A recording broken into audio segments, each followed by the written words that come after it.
Hi, everybody. So this is the second video here on drumming in the Gelugpa tradition of Chod. So just start with a simple one. If you want to learn just what they call Tam-Tam or simple drumming, you take your drum like this. Now, it's interesting. It sounds, I remember a friend of mine saying, well, for Chidpa, you're very materialistic. I actually have three drums. There you go. So this is my official drum that I use that I love very much. And then I have another drum over there that I bought in Nepal for when I went to Tibet to Mount Kailash years ago, because I was afraid that my drum that I've used for all retreats would get wrecked or lost or confiscated by customs or so forth. So I had that drum. Now it's wonderful. It's blessed. I have it here at home, but also being a flight attendant, flying over the world again, especially going through times of all the different wars and COVID pandemic lockdowns and so forth, with all the weird international rules for immigration and customs and everything else. I've always been worried about having things confiscated, lost, or taken, or who knows what. And so I have a sort of cheaper drum here that I got at the Tibet shop in Toronto, which ends up being a lovely drum that I love very much because it's been around the road. I've used it like hundreds and hundreds of times. So it's very blessed. So kind of like the skid drum in the end has become a really nice drum. But you see the difference if you're going out to buy a drum. And we bought ours from Tibetan Treasures, Shagda Toko Rinpoche's Nyingma group. They do a lot of shows. They're fabulous. They have great drums. You can source them from a bunch of different places. Damaru Works, Lama Jimpa's got some from Bhutan. Go online and see. If you're in Nepal, even better, for instance, you can get them there. They're a lot cheaper.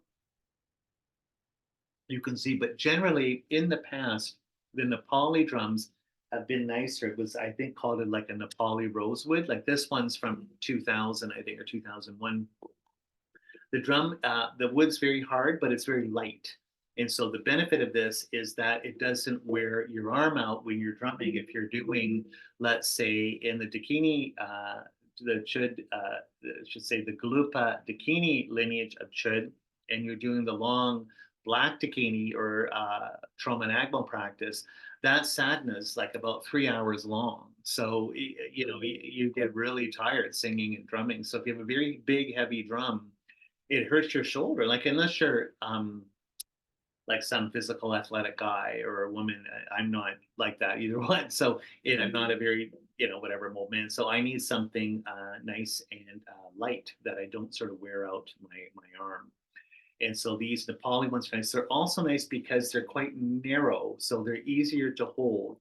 Um, that's what you would want initially when you're holding a chid drum. The Nepali ones are a lot more narrow usually. The Indian ones, this one's heavier, and it's, as you can see, it doesn't look, but the style, this one here is a little bit more open, not as narrow, so it's harder to hold. It can be a little tippy. So the difference is that if you have a Nepali drum like this one here, or you make your own drum. I have a friend of mine who's a carpenter who used to make drums. You can make your own style. But if you, we were taught by his own Jessica Rinpoche and by his students that it's nice to be able, what happens is when you hold the drum, you want to hold the drum, the weight of the drum should actually be on your middle finger. So if you're using your right, this is mirror image here, but if you got your right hand, um, it's the drum should be resting on your middle finger. And so, which means if you have a narrow drum, it fit. You can see if I have it here. There, you can see the drum is basically resting on my middle finger here. I've got my index and then I've got my thumb here. And what you have is you have a loose grip on the tail. So when you first hand a chid drum to a beginner, they hold it like this. They've got a death grip on the drum because they don't want to drop it. Because it's, these are hand drums. They're not Western drums. They're not even African drums. They're not Siberian drums. This is sort of a style from India going into, Tibet and Nepal and stuff, where there, you have the little Damaru hand drums that you see all the time in Tibetan Buddhism or Hinduism, and Chod is basically more of a shamanic style drum, but it's a bigger hand drum, and some of them are quite big. Like it's only a song Rinpoche, because his drum is gigantic, and it's kind of like a tough guy. He could hold it, but I'd heard that the Gelugpa tradition, I can't remember where It's only Song Rinpoche has an amazing commentary. I think Wisdom Publications puts it. I don't have it in the room. Otherwise, I'd hold it up to the screen. I really recommend that commentary. It's absolutely fantastic. Also, Jeremy Udu's got that book from about 25 years ago called Mashalabdra and the Foundations of Chod. It's another excellent introduction. Sarah Harding translated Mashalabdran's complete works, which is a great explanation. That one from Mashalabdran, you can get that. Can't remember who put that out. But there's a lot of stuff. And of course, there's a lot of resources from Sultan Maleone's group at Tara Mandala. Everything's online now. There's a lot of material you can do your research with. But anyway, where I'm going with this, sorry, long roundabout, is that the Gelugpa tradition said that traditionally having a smaller style drum is good. And I don't know if it's kind of like one that could fit in a bowl, kind of like, little bowl, your begging board. That seems a little too small. But anyway, something very small, something very, very simple, kind of something quiet. And in the Gelugpa tradition, they always said that you should do Chod very quietly and privately. So on your own with your friends. So not a style like some traditions where it's almost like busking, where you're out and everyone sees you. Not that that's bad, but I'm just saying the idea of the Gelugpa tradition was to do everything very quietly, even sing quietly, and be very quiet, hidden, and humble, because it's kind of like you're going about overcoming or cutting your ego. So even the drum should be a little small and a little light.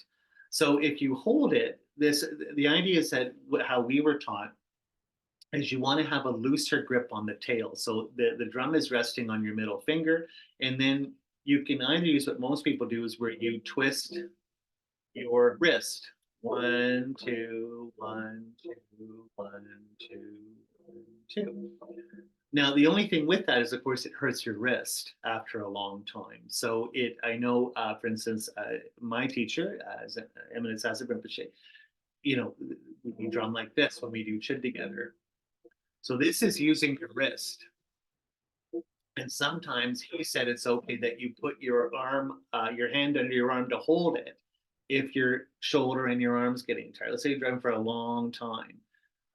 The Ganden Enseninya or Ganden Chod there, it's about 50 minutes to an hour, 50 minutes to 60 minutes straight, no stop, all drumming, all singing. So it's tiring, like it gets to you after a while. So you can hold it like this, and then having a bit of a bounce helps. Like this. 1, 2, 2. So that's one way of drumming Tam-Tam. So how we were taught by students of Khalkha Jessadam Rinpoche, and even by him when he was in Toronto giving the Chod empowerment in 1999, his style is a little different. And so what he said is that you, rather than use your wrist, you want to use your thumb and index. So the index finger pulls the drum towards you for a beat. The thumb pushes it out for a beat. So it's push-pull. So Natalie and Andrew, they always said to do this finger exercise where you're like, just sort of loosening your thumb and your index up, going like this. So you have in that case, the benefit for that is it doesn't tire out your wrist because your two fingers are doing the work. So you have but for the two fingers to the work, you have to have a lighter grip on the drum, on the tail. You see that I'm barely holding it. And the drum is resting on the middle finger. So it looks like this. So push, pull, push, pull, push, pull, push, pull, push, push, push with your thumb, pull with your index finger. So that was his style. So he said, like, you have the umseer, the person leading the practice, you follow their singing and follow their drumming. So traditionally, you let them always sing and drum the first line of every section of the sadhana or the practice, and then you come in on the second line. But everyone should be in sync. So our friend, also another person I should mention is our dear friend and teacher, Mia Shanada. I just feel bad that I didn't mention her, but she was a close student of His Holiness Khalkha Jessadam Rinpoche and taught us, I've known Mia since about 1997, taught us here at Rinpoche Center in Nelson and in Toronto and Vancouver and so forth for many years. And she studied at Tacton House with Khalkha Jessadam Rinpoche for many, many years. She's teaching by herself now in Oregon. I think it's called Dakini's Whisper. You can look at her website and so forth, the information. But she taught Christina as personal friends for many, many years and just confirmed what we'd already learned from Natalie and Andrew and so on, just done, but she just was able to show us with a lot more depth. But she always said that, when you're waiting, everyone's waiting. You have your drum on your knee. You can't really see my knee here, but you're waiting for the umse to start to lead. And then as you're getting closer, everyone picks up their drum and they hold it at their heart. And then you start singing and drumming, being led. So Jetsun Alpa Rinpoche always said that it's nice if you're using just your index and thumb. So push, pull, light grip with the hand, push, pull, like this. It's easier, but what's nice is that it also turns the drum. What he said is that it's nice to have the drumming like this. So if everyone's in sync, rather than drumming like this, where it's a little bit of everything, it's face to face. Each drum face faces you or faces the audience. So just as a style for the aesthetics, it's kind of nice. It's pretty. So like this, 1, 2. And then he said, this is how we were taught. It's almost like if you want to drum, it can go out like a train on a track. So it would be like this.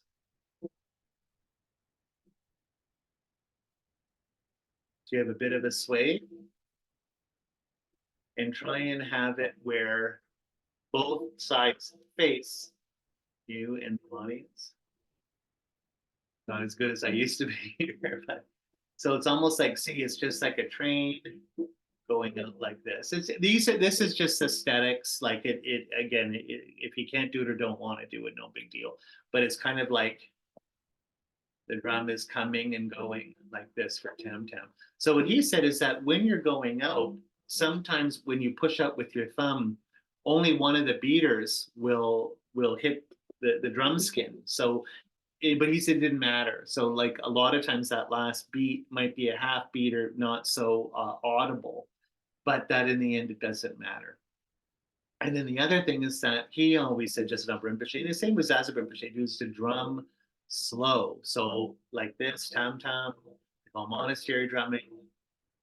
Or I've seen some people go like this,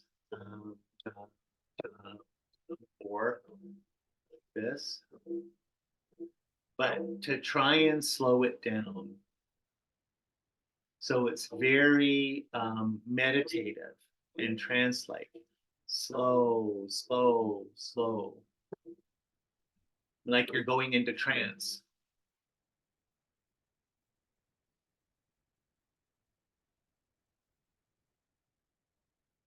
So that's kind of like Tam-Tam. And again, really, really nice. And the one thing again about trying to get into the habit of using your index and your thumb is it's slow. I mean, not that, I mean, you could go slow like this too. What am I talking about? But I'm just saying the one you can really slow it down that way. So we were taught that if you want to practice, you tie your little beaters up at the top of your drum here, and then you just hold it and then exercise. Okay, this guy's come loose here, but so in other words, push with your thumb, pull with your index, push with your thumb, pull with your index, push with your thumb, pull with your index. 1, 2, 1. And then hold it and take time holding it so you can relax your grip on the tail. Right? So you can see I can hold it. And then the thing, if you do lose it, if you drop it, you can still grab it. So you have to overcome that fear that you're going to drop your drum. Because again, if you hold tight with that death grip that you see people use, you can't really play in any effective way. So again, there's Tam-Tam, and just all it takes is practice. So again,